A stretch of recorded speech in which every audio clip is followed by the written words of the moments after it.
मी होळीच्या सणाच्या महाराष्ट्रातील जनतेला मनापासून हार्दिक शुभेच्छा देतो।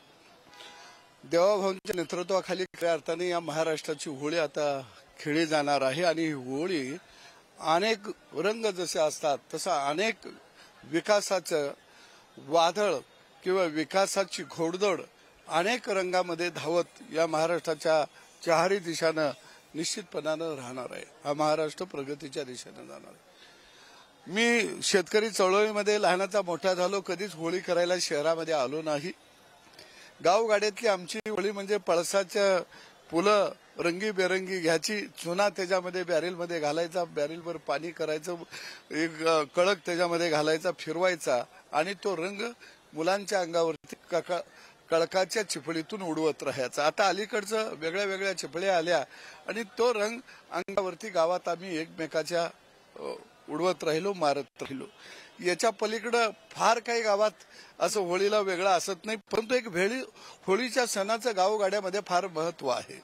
कारण गाई म्हशींच्या शेणाच्या शिनी एकत्रित करायच्या आणि एकावर एक शिनी रचायची, त्याच्यामध्ये एरंडाचं झाड आणून मधोमध लावायचं आणि त्याच्या भोवतानं जाम त्याला दोरा बांधायचा, हळद कुंकू लावून गुलाल वाहून त्या होळीचं पूजन करायचं आणि गावगाड्यातल्या बाया बापड्या माझ्या माई माऊल्या शेताभातातलं पिकलेलं धान्य त्याच्या पुरणपोळीचा नैवेद्य त्या होळीला दाखवतात।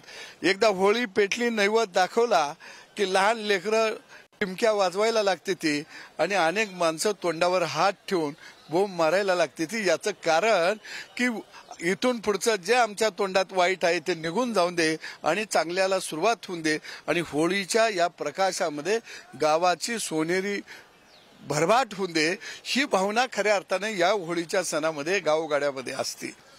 होळीच्या निमित्तानं मी पुढारी न्यूज चॅनलला सुद्धा महाराष्ट्रातल्या शेतकऱ्यांच्या वतीनं, कष्टकरी जनतेच्या वतीनं मनापासून हार्दिक शुभेच्छा देतो।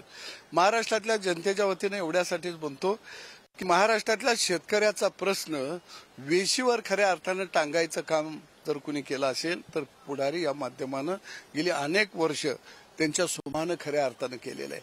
आणि म्हणून शेतकऱ्याच्या जीवनामध्ये वर्षभर शिमगा आला नाही पाहिजे, तो सणावाराला फक्त वर्षातनं एकदाच आला पाहिजे।